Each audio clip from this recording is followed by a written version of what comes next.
Bonjour à tous, bienvenue dans ce journal de ce vendredi. Voici les titres. Les députés nationaux se sont réunis en séance plénière le jeudi 14 avril pour analyser et voter un projet de loi modifiant et codifiant la loi numéro 06/06 du 9 mars 2006. Le président Christophe Mbosso a reporté le vote sur le projet de loi à mercredi. Après plusieurs heures d'audition à la NER, le ministre des Hydrocarbures Didier Bidimbo remis en liberté. Les détails dans ce journal. Après plusieurs heures d'audition à la NER, le ministre des Hydrocarbures Didier Bidimbo remis en liberté. Pour Monsieur Cédric Mundiatou, porte-parole d'Autre Vision pour le Congo, parti du ministre, que l'interpellation de Bidimbo n'était pas liée à un dossier relatif au détournement. Il ajoute qu'il n'était nullement question de la gestion des fonds publics.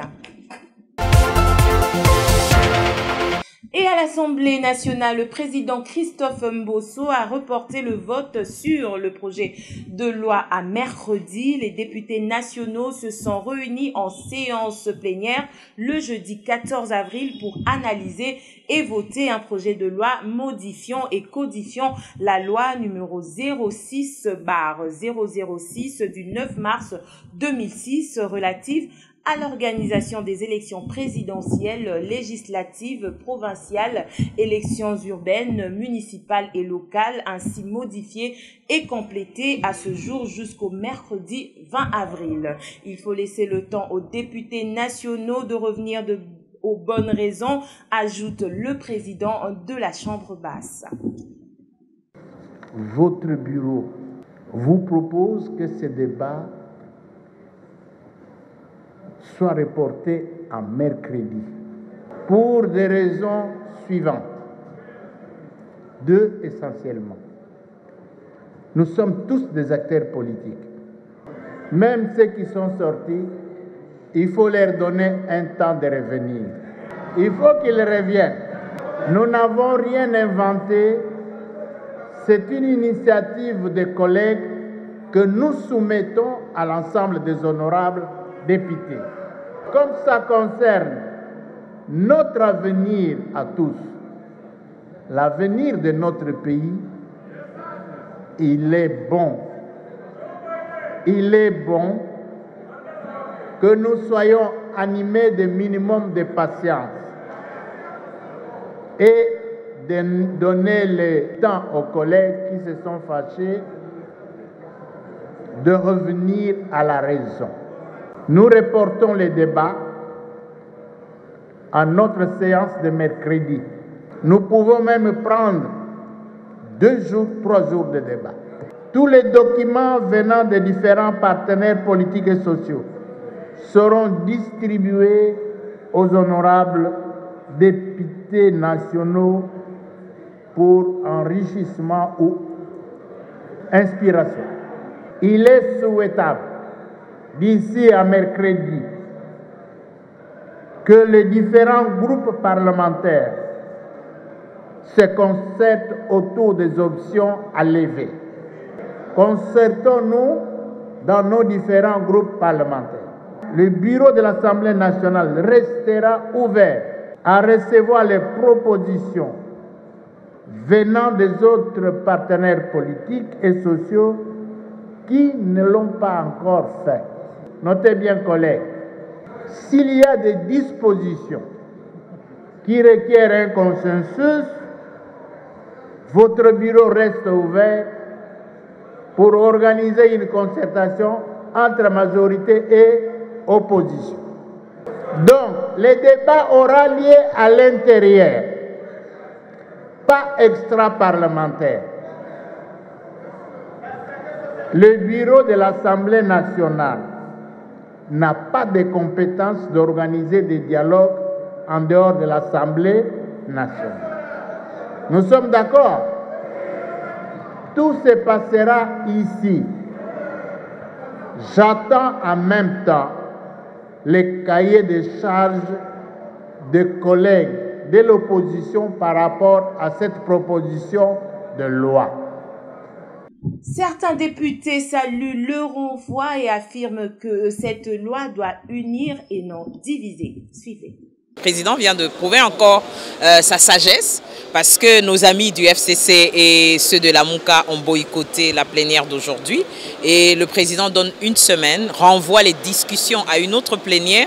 Vous savez, les discussions sur la loi électorale, c'est toute une expérience en RDC. Nous avons 3 expériences d'élection et donc ça s'enrichit du jour au jour. Je ne vois pas pourquoi nos amis ne viendront pas donner leur expérience et surtout leur desiderata, les modifications. C'est une expérience que nous avons vécue ensemble, l'opposition et la majorité. Et donc il appartient à tout Congolais, à tout citoyen, pas seulement les parlementaires, d'être assez éveillés pour contribuer à ces discussions. Et enfin, comme on dit, de toute discussion jaillit la lumière. Nous voulons que cette loi puisse fédérer au lieu de diviser.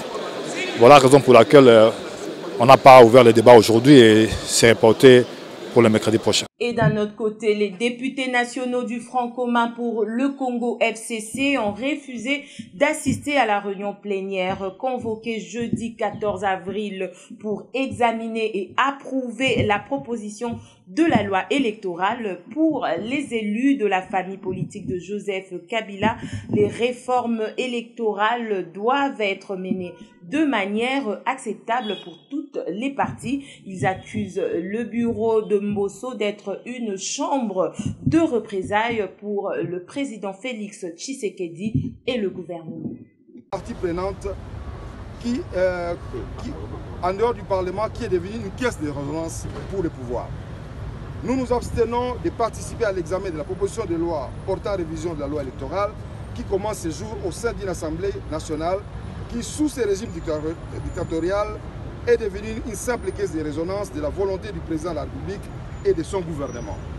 Nous invitons les organisations citoyennes, les forces politiques et la société civile dans toute sa diversité, œuvrant pour les élections transparentes, crédibles, démocratiques et apaisées, ainsi que la population congolaise dans son ensemble, à s'élever comme un seul homme en vue de barrer la route aux jouisseurs sans vision qui animent actuellement les institutions politiques de notre pays et leur demandons d'identifier les députés nationaux qui prendront part à cette mascarade ou cette messe noire contre notre pays afin de les réserver des sanctions exemplaires au prochain scrutin qui pointe à l'horizon et pour lesquels nous n'accepterons aucun glissement.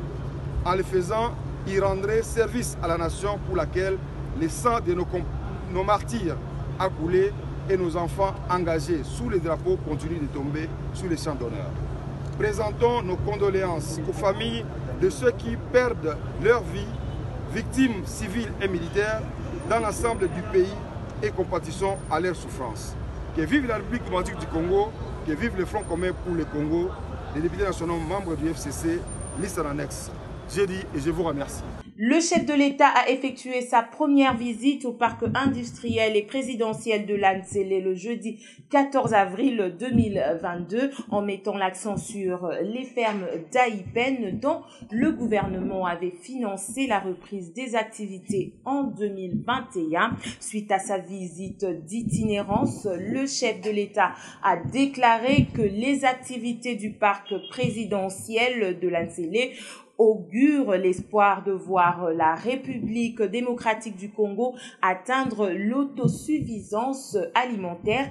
Il n'a pas manqué à saluer la gestion du parc de l'entreprise israélienne LR Group Limited qui gère bien depuis 2013 dans le cadre d'un partenariat public-privé et a construit d'importantes infrastructures. Le chef de l'État a échangé de vive voix avec les travailleurs et a été interpellé sur la situation administrative des agents et les conditions de travail à Daïpen. Le président a répondu sans deux tours sur les étapes à suivre pour la relance de ce domaine et l'amélioration du statut des travailleurs.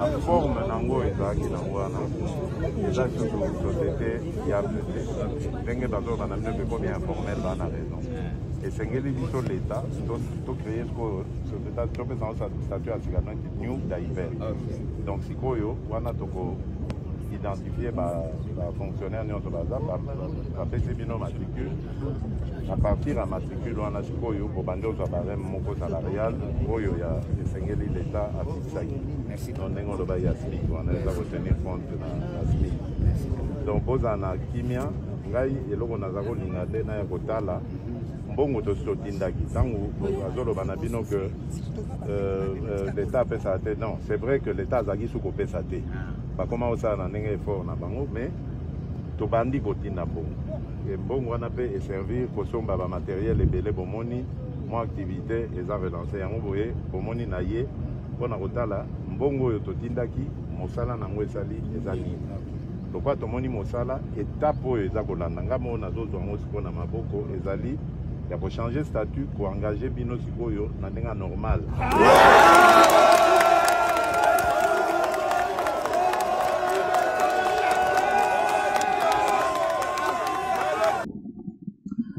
Et en Ituri, en territoire d'Irumu, les forces armées congolaises ont neutralisé ce vendredi 15 avril 6 terroristes ADF et récupéré 12 armes, bombes artisanales, munitions et moyens de communication. Le gouverneur militaire, le général Luboya Nkashama, rassure et appelle la population au calme. Suivez.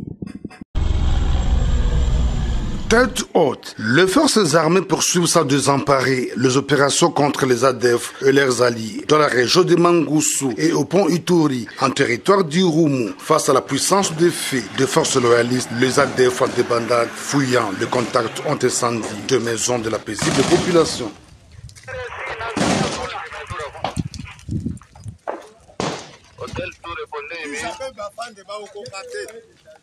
L'arrivée de troupes à renfort du côté nord du pont Ituri sous le commandement du général Niembou Abdallah, commandant second en charge des opérations et renseignements, a permis aux éléments de FARDC de prendre en tenaille ces terroristes. Le lieutenant Jules Ngongo, porte-parole des opérations en Ituri, dresse le bilan avant d'appeler la population à faire confiance aux forces loyalistes. À l'issue de ces opérations, forces armées ont neutralisé 6 éléments de ces mouvements terroristes, parmi lesquels un commandant des nationalités ghanéennes. De cela s'ajoutent les armes récupérées et plusieurs bombes artisanales récupérées par les forces armées. Signalons que ici au pont Ituri, l'ennemi avait pour objectif de faire sauter ces ponts, ces passages obligés. Grâce au professionnalisme de l'armée régulière de la RDC, nous avons déminé cette bombe artisanale. Vous voyez le panneau solaire, les bombes artisanales, les téléphones ont été saisis par les forces armées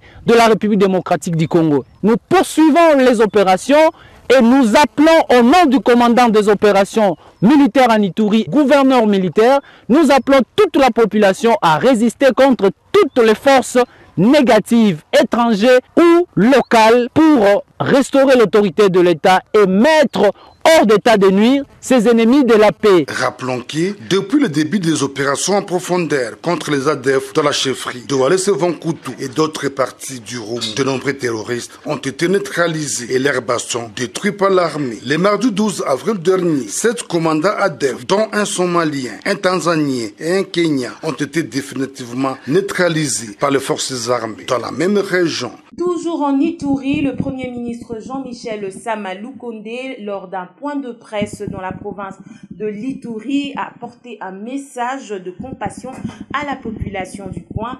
Il est satisfait par ailleurs de l'état d'avancement des opérations des FARDC à l'est de la République. Excellence, vous avez écouté différentes couches de la population de l'Ituri. Vous êtes à Bunia.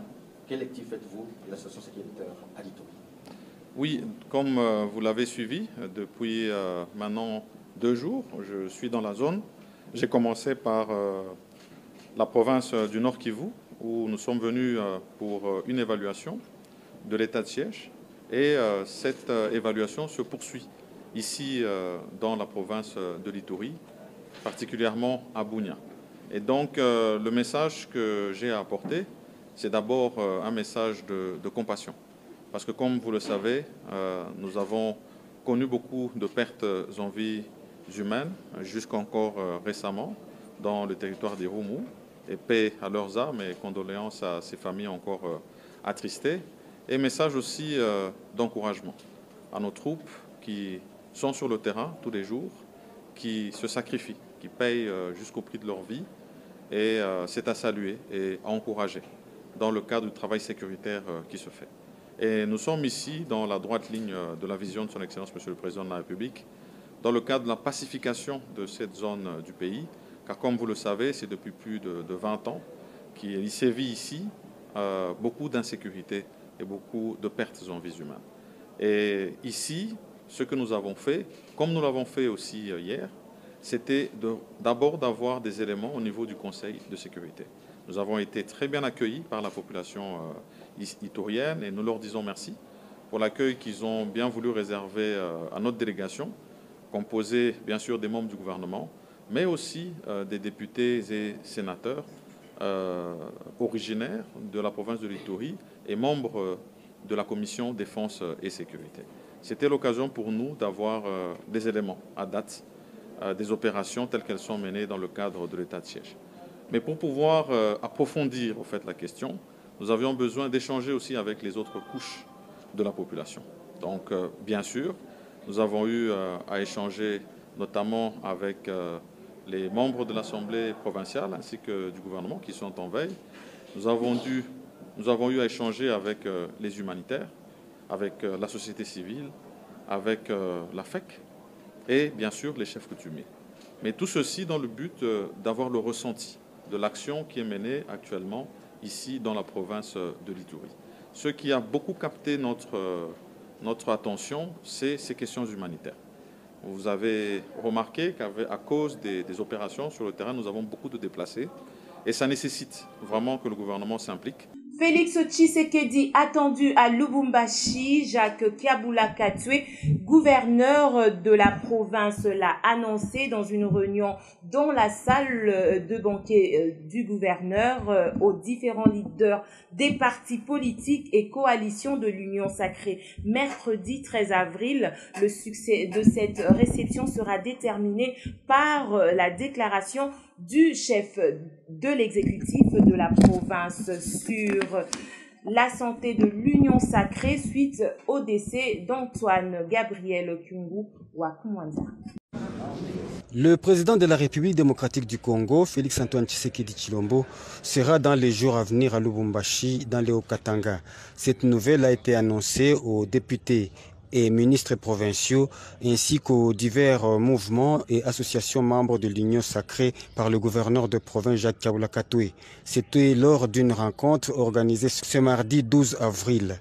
Ainsi, tous les participants à la rencontre ont été invités à sensibiliser leurs membres à réserver un accueil délirant au président de la République. Le chef de l'État, Félix-Antoine Tshisekedi, est en train de venir ici dans le Haut-Katanga. Ça tombe très bien que cette rencontre ait lieu avant son arrivée et puis pour que quand il arrive, pour me réserver accueil mon absolument notre président qui est le président de l'Union sacrée arrive dans le Haut-Katanga. Mais bien avant, un grand meeting sera organisé au terrain de la Gécamine. Alors, nous avons voulu organiser un grand meeting de tous les partis de l'Union sacrée. Plusieurs points ont été abordés au cours de cette rencontre. Tous les participants ont réitéré leur attachement au 5e président du Congo démocratique, Félix-Antoine Tshisekedi Tshilombo, et au gouverneur Jacques Kabula Katwe. La date de l'arrivée du président de la République dans la province cuprifère sera communiquée ultérieurement. Et à Kinshasa, les chauffeurs de taxi et les motards ont décidé d'augmenter les prix des courses à Kinshasa de manière unilatérale. Cette augmentation des coûts de transport s'explique par les difficultés actuelles des automobilistes et des motocyclistes à s'approvisionner en carburant dans les stations-service. Bien que le prix des courses n'ait pas augmenté officiellement, plusieurs clients qui utilisent ce mode de transport disent vivre une augmentation au quotidien. Et toujours dans le même registre, le ministre provincial des Mines et des Hydrocarbures de la province du Sud Kivu, Apollinaire Boulindi, a appelé au cours d'une réunion tenue avec les tenanciers des stations-service de sa province, ces derniers à l'affichage du prix du litre du carburant à la pompe.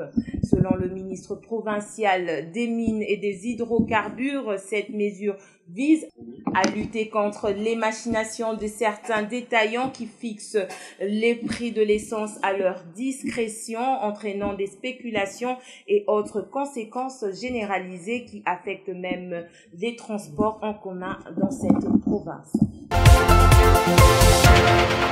Le Rwanda est prêt à accueillir des migrants et des demandeurs d'asile du Royaume-Uni. Le Rwanda et le Royaume-Uni ont signé un accord d'une valeur de 120 millions de livres, 144 millions d'euros. Cet accord appelle le Rwanda à accepter les migrants et les demandeurs d'asile de diverses nationalités qui ont été expulsés du Royaume-Uni. Il convient de noter que le Rwanda a fait cette annonce lors de l'arrivée du ministre britannique de l'Intérieur, Priti Patel. Alors que le nombre de traversées illégales de la Manche a triplé en 2021, le Royaume-Uni fait une annonce choc. Toute personne entrant illégalement au Royaume-Uni, ainsi que celles arrivées illégalement, depuis le 1er janvier, peuvent désormais être relocalisées au Rwanda. Selon Boris Johnson, ce petit pays d'Afrique de l'Est pourra accueillir des dizaines de milliers de personnes dans les années à venir. Le Royaume-Uni et le Rwanda ont signé un nouveau partenariat conjoint en matière de migration. Dans le cadre de cet accord révolutionnaire, le Royaume-Uni fait un investissement substantiel dans le développement économique du Rwanda. Ceux qui s'y installent recevront le soutien, y compris jusqu'à 5 ans de formation, d'un logement et de soins de santé. Londres financera le dispositif à hauteur de 120 millions de livres, soit 144 millions d'euros. Sont concernés tous les étrangers entrés illégalement, d'où qu'ils viennent dans le monde, ou presque. Pour des raisons de sécurité, nous préférons ne pas recevoir les personnes de pays voisins, comme la RDC, le Burundi, l'Ouganda ou encore la Tanzanie. Pour ceux qui ne souhaitent pas faire du Rwanda leur nouvelle patrie, un retour dans leur pays d'origine sera facilité. La date de mise en application de l'accord n'a pas été communiquée. Impossible pour le moment de savoir combien de migrants seront redirigés vers le Rwanda. Tandis que le gouvernement britannique présente la mesure comme un moyen efficace de lutte contre les passeurs, opposition et associations de défense des droits de l'homme dénoncent un projet inapplicable et inhumain. L'ONU a exprimé son inquiétude et affirme que le processus est illégal. C'est par ici que nous mettons la boucle à cette édition d'information. Sabi Moulamba et Thierry Batondoko ont assuré la réalisation. James Mouchia à la coordination. Portez-vous bien. À très bientôt.